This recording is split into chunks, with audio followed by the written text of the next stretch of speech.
Chers téléspectateurs et auditeurs, bonsoir et bienvenue une fois de plus dans votre émission Parlons Religion. Nous sommes là pour vous édifier, nous sommes là pour vous fortifier, pourquoi pas sonder les saintes écritures. Aimables téléspectateurs et auditeurs, les portes sont grandement ouvertes, venez vous exprimer. Confession religieuse, les portes sont grandement ouvertes.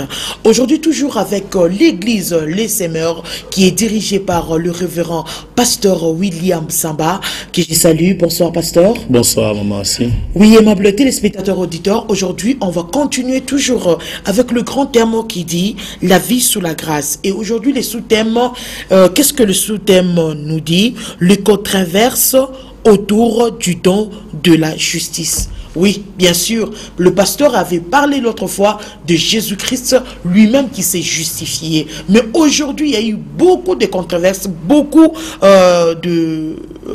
de paroles, beaucoup de dires, beaucoup. Alors, aimables téléspectateurs, pasteur Atatou Saïdia, par rapport, il y a sous-thème. Pasteur, comment vous allez? Oui, nous allons très bien, maman. Aussi. Et l'église, les Semeurs, ça va? Elle se porte bien, elle avance par la grâce du Seigneur. Gloire à Dieu, parce que vraiment, ma question aujourd'hui, il y a controverse autour du don de la justice. À mon avis, il m'a beaucoup bien ça. Vraiment, Mambo, c'est ça même le fondement de la foi chrétienne. C'est-à-dire que nous sommes en train de toucher ce qui est vraiment capital, sinon essentiel ou incontournable dans la foi chrétienne. Alors, lorsqu'on regarde le thème, qu'entendez-vous par controverse autour de don ou encore autour du don de la justice? Voilà, la fois dernière, nous avions parlé sur la justice de Dieu telle que Dieu l'entend. C'est-à-dire que quand Dieu déclare une personne juste, et nous devons comprendre c'est sur quelle base et de quelle manière. Et aujourd'hui, lorsque nous parlons de controverse autour du don de la justice, nous voulons parler du débat qui est ouvert, de comment les hommes appréhendent la justice que Dieu accorde aux humains. Et ce n'est pas une question qui a commencé aujourd'hui, c'est une question qui a été suscitée déjà dans la Bible du temps de l'apôtre Paul. Parce que vous savez que la révélation de la grâce a été donnée à l'apôtre Paul, qui a été l'apôtre de païens ou de gentils et qui l'a répandu dans presque tous ses enseignements. Tout à fait. Et cette question, Paul l'a posée à plusieurs manières, mais il y a deux textes principalement que je voudrais lire avec nos téléspectateurs. Il s'agit de Romains, chapitre 6 et le verset 15. Dans le livre de Romains, chapitre 6, le verset 15, il est dit ceci. Quoi donc?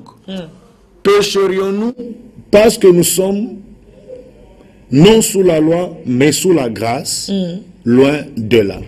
Donc, maman, si vous voyez que quand Paul lui-même a commencé à enseigner le message de la grâce, déclarant aux hommes que Dieu leur avait imputé la justice de Christ, que Dieu avait déjà amorcé la réconciliation quand Christ était en train de mourir sur la croix avec eux. Ça a suscité une question parmi les fidèles d'antan. Ils ont posé la question à Paul, ils ont dit, mais écoute Paul, si tu prêches de telle manière, ça veut dire que tu es en train maintenant de donner le libre arbitre, le libre cours au péché. Ça veut dire que nous pouvons facilement dire que nous sommes sous la grâce, nous sommes justifiés, et cela devient comme une excuse pour que nous puissions vivre dans le désordre. Paul répond à la question, il dit loin de là. Quand il dit loin de là, ça veut dire que le problème n'est pas cela. Je ne suis pas en train de parler dans ce sens-là. Mais que ce que Paul est en train de vouloir dire exactement, il rectifie ou bien il éclaircit sa position dans le même livre de Romains chapitre 6, mais du premier verset au deuxième. Il dit ceci. Que dirons-nous donc? Demeurerons-nous dans le péché afin que la grâce abonde? Loin de là. Donc le loin de là du verset 15 vient commencer au verset 2. Il dit loin de là. Nous qui sommes morts au péché, comment vivrions-nous encore dans le péché? C'est-à-dire que Paul est en train de répondre à une question cruciale. Le chrétien qui a reçu le don de la justice est passé par la crucifixion avec Christ. Oui. Il est mort, il a été enseveli avec Christ. Oui. Et puis il est passé par la résurrection. Il est ressuscité avec Christ. Maintenant, il est déclaré juste. Mais maintenant, les gens du monde disent que c'est un peu facile de le dire. C'est comme si maintenant que la personne est déclarée juste devant Dieu à cause de Christ, Dieu ne prend plus, c'est-à-dire que Dieu n'est plus regardant, il n'est plus exigeant quant à ce péché et quant à sa manière de vivre. Ça devient vraiment, c'est trop facile pour le dire. Mais Paul le rappelle en disant, mais la même personne que Dieu justifie est déjà passé de la mort à la vie, est déjà mort quant au péché. C'est une nouvelle créature qui ne peut plus retourner dans les choses passées. Donc c'est un peu en ce niveau-là, pour Dieu, dès que nous croyons en Jésus-Christ, nous passons de la mort à la vie, il nous déclare juste.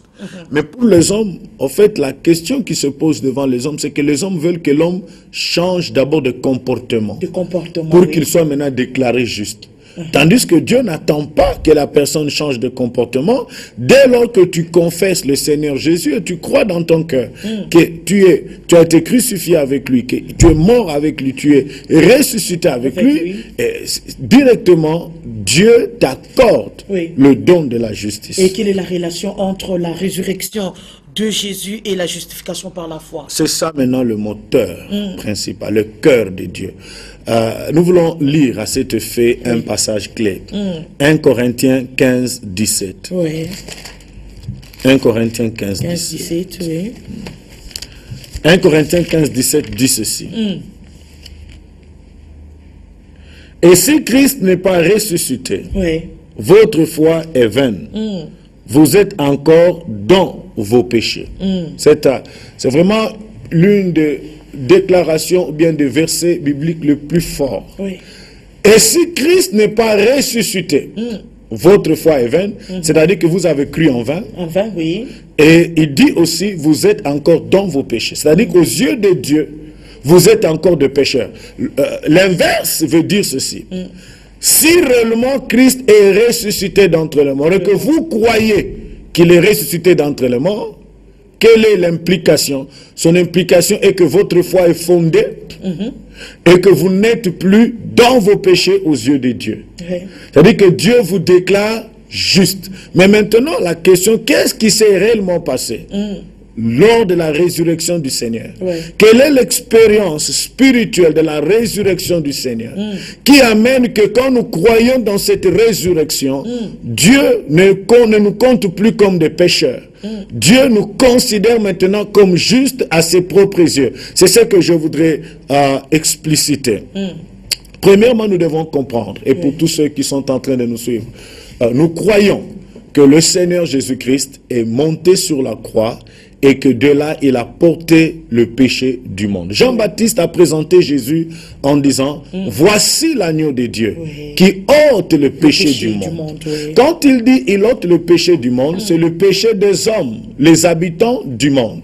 C'est-à-dire que quand Jésus est monté sur la croix, il a porté le péché des hommes de son temps et de ceux des générations à venir, jusqu'à ce que le temps de la fin serait arrivé. C'est-à-dire que même le péché de notre génération et des générations à venir, Jésus a porté cela sur la croix. Il a déjà payé. Il va sans dire d'ajouter que non seulement il a payé, ou bien il a porté le péché, mais il nous a porté aussi en lui. Ça veut dire que quand Jésus était sur la croix, nous étions en lui. Parce que c'est nous qui étions le fauteur, les personnes qui commettaient le péché. Je vous dis la vérité, maman, si tu es invité pour aller quelque part, et puis tu ne sais pas y aller, quelqu'un prend cette invitation pour aller te représenter. Quand il arrive, non seulement il te représente, mais aussi c'est comme si tu étais en lui. C'est-à-dire que si on le reçoit comme il faut, c'est toi qu'on a reçu. Si on le rejette, c'est toi qu'on a rejeté. C'est à ce titre que même Dieu dit, celui qui vous reçoit me reçoit. C'est-à-dire que quand Christ était sur la croix, il devenait le représentant de toute l'humanité aux yeux de Dieu. tous les hommes étaient en lui. Nous étions en lui. Alors, qu'est-ce qui s'est passé? Premièrement, il a été crucifié. Et Paul dit, j'ai été crucifié avec Christ. Galates 2:20. Deuxièmement, Jésus-Christ est mort d'une mort qui était la conséquence du péché qu'il a porté. Vous connaissez la loi qui dit, l'âme qui pêche, c'est celle qui mourra. Donc Jésus devait accomplir cette loi-là. Parce que pourtant, maintenant, le péché, il devait mourir. Parce que s'il n'avait pas porté le péché des hommes, il n'aurait pas besoin de mourir. Maintenant, il a porté le péché des hommes. Il devait maintenant mourir. Alors, qu'est-ce qui est arrivé? La Bible dit dans Romains 6:4 que nous avons été ensevelis avec lui. Il nous a porté. On était en lui quand il mourait sur la croix, quand il subissait. Quand il est mort, il a été enseveli. Nous étions encore en lui. Lorsqu'il est ressuscité, la Bible nous parle aussi dans Colossiens 2:12, il dit ceci, ayant été enseveli avec lui par le baptême, vous êtes aussi ressuscités en lui et avec lui par la foi en la puissance de Dieu. Le Jésus qui est mort est allé maintenant devant le trône du Père, présenter le péché des hommes et présenter son propre corps comme un sacrifice. Il a dit, Père, voici le péché du monde que j'ai porté. Pardonne-leur. Voici ma vie que je donne en rançon, en échange du péché du monde.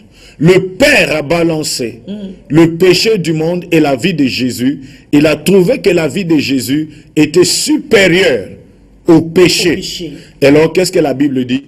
Dieu a pardonné. Il a décidé de pardonner. Il a décidé d'enlever le péché. À chaque fois qu'on commet des erreurs, on commet des péchés, il y a la balance, il y a la vie de Christ et les péchés commis. Exactement. C'est le sacrifice de Christ qui est la provision pour le pardon du péché. Alors qu'est-ce qui se passe exactement? Quand le Père a accepté ce sacrifice devant son trône, en guise d'acceptation de ce sacrifice, il a décidé maintenant de ressusciter Jésus-Christ d'entre les morts. N'oublions pas qu'il est mort en portant le péché des hommes.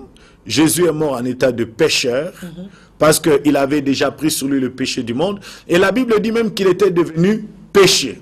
Il est tombé dans la tombe, il a bu la coupe de la colère, ou bien il a accompli la loi qui dit que l'âme qui pêche c'est celle qui mourra, en présentant le sacrifice devant le Père. Quand le Père agrée le sacrifice, maintenant en confirmation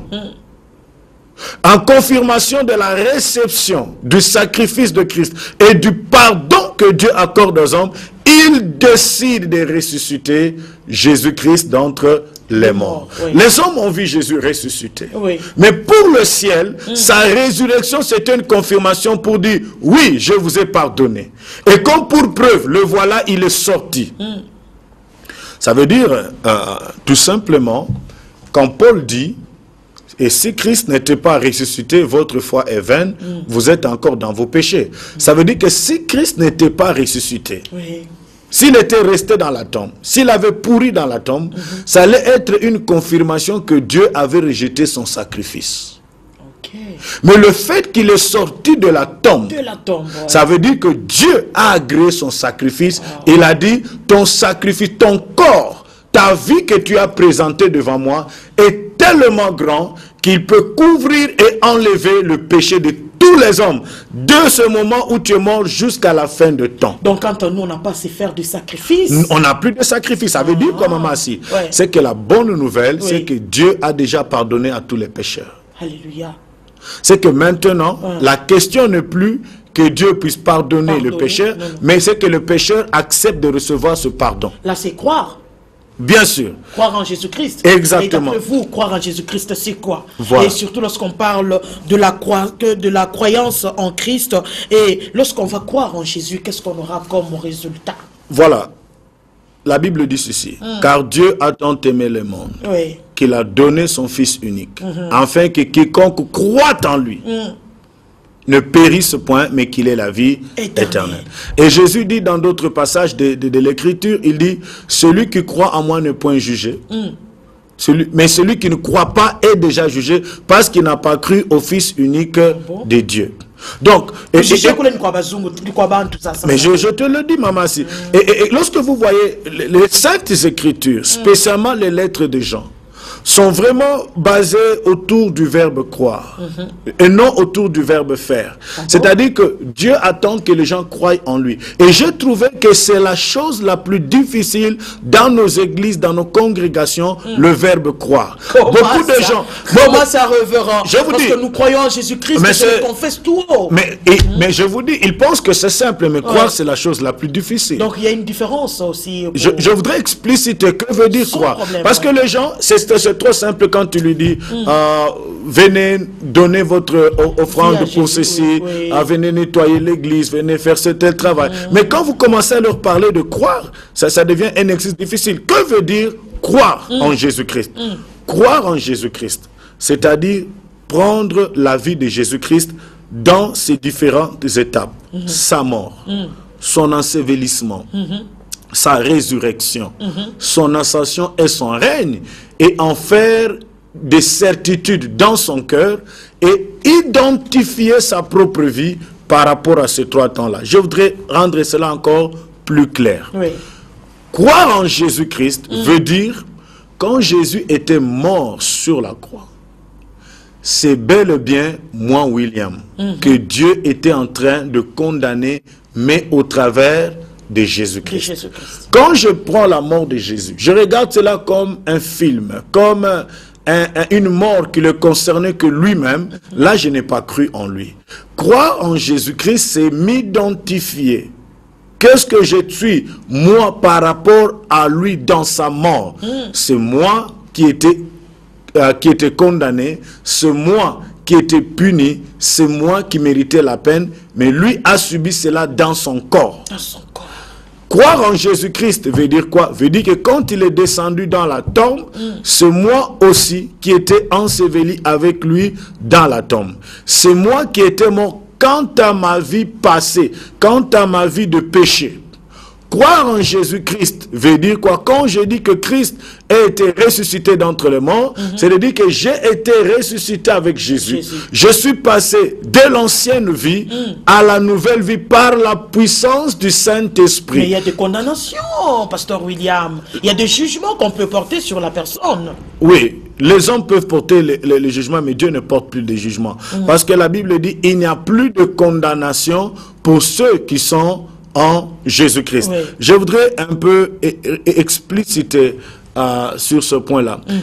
Lorsque nous croyons en Jésus-Christ, la Bible dit que la même puissance qui a ressuscité Christ d'entre les morts, c'est cette même puissance qui vient ressusciter notre esprit. Maintenant, de manière un peu plus pratique, je voudrais expliquer cela. Maman, si quand nous allons à la maternité et qu'un bébé est né, il y a le médecin qui va donner une fessée au bébé, le bébé pleure. Le médecin va constater la vie et il émet un certificat de naissance. Mais je vous dis que le ciel, lui, constate la mort spirituelle. Quand un bébé est né physiquement, le docteur constate la vie physique, mais le ciel enregistre la mort spirituelle. Cet enfant n'aura la vie que quand il recevra Jésus-Christ dans sa vie. C'est là que la nouvelle naissance commence. Or, pour arriver à croire, à faire de la crucifixion de Jésus, de sa mort, de sa résurrection, de son ascension, de son règne, une réalité personnelle, il faut qu'au niveau de mon esprit, que la puissance du Saint-Esprit vienne réveiller mon esprit. Je vous ai dit l'autre fois, maman, que l'homme pécheur, c'était quelqu'un qui vivait dans une sorte d'égocentrisme, quelqu'un qui avait une vie retournée vers lui-même, quelqu'un dont les pensées et la vie n'avaient aucune relation avec Dieu.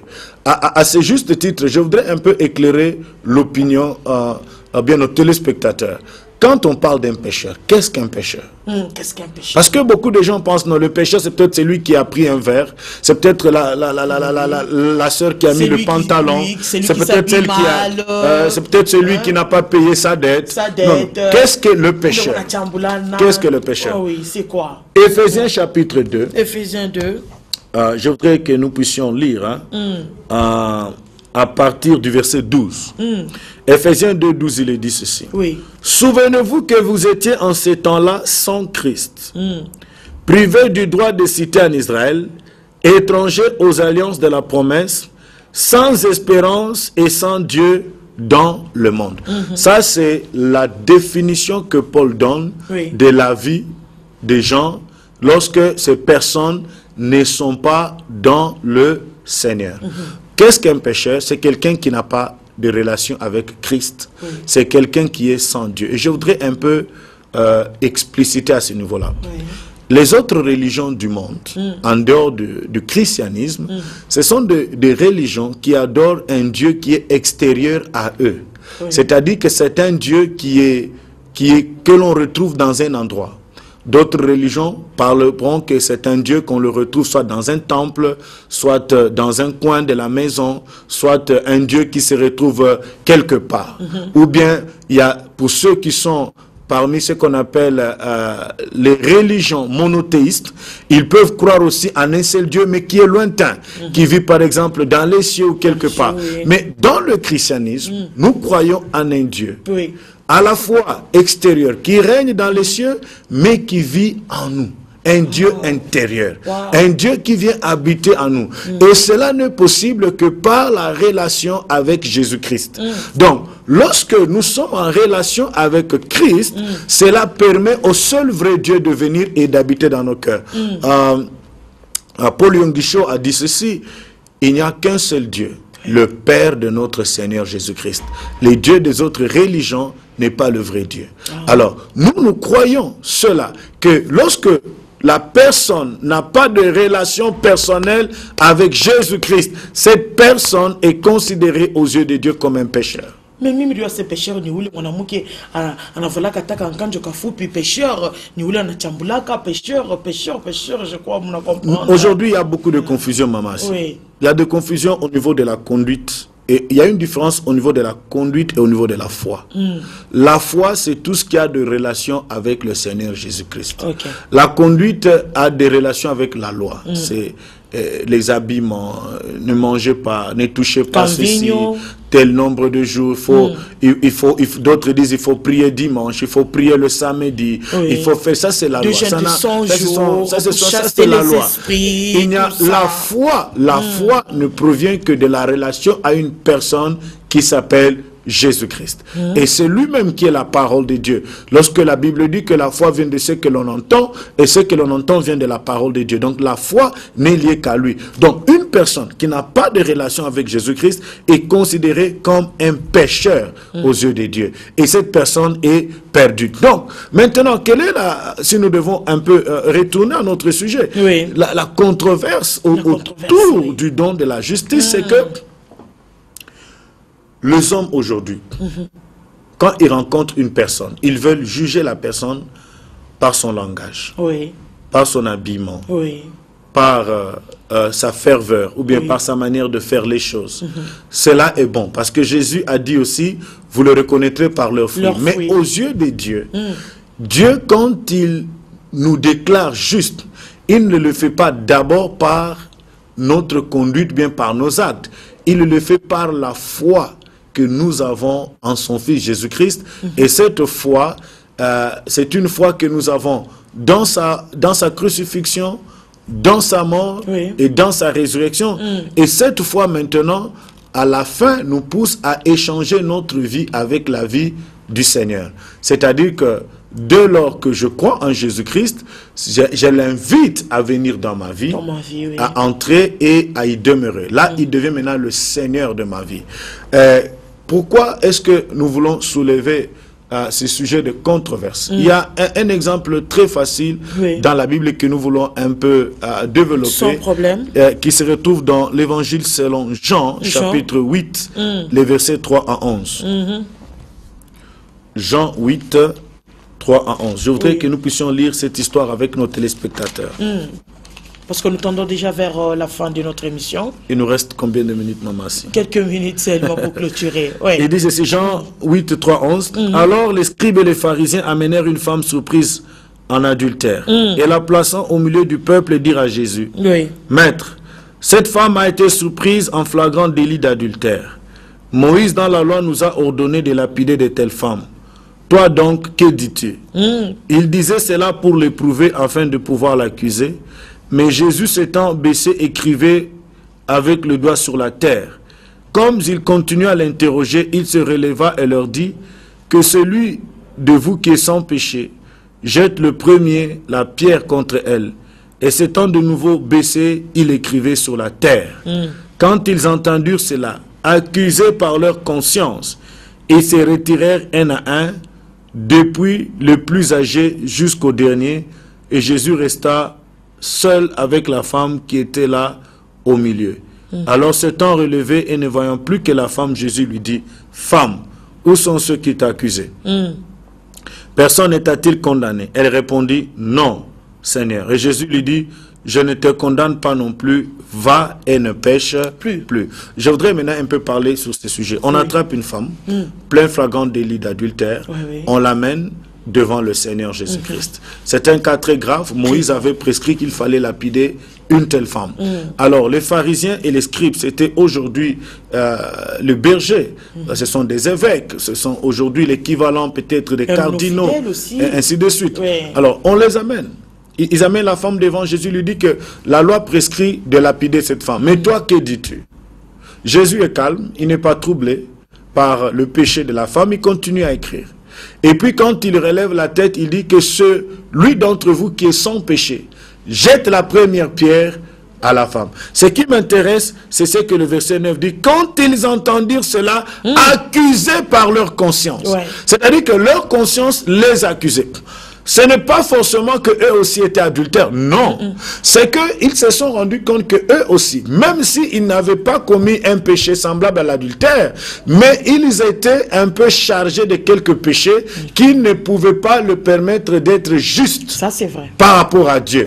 Alors, accusés devant leur conscience, ils ont couru, ils ont fui. Ils ont pris la poudre d'escampette. La femme est restée là seule. Mais j'aime les paroles de Jésus. Il dit à la femme, où sont ceux qui t'accusaient?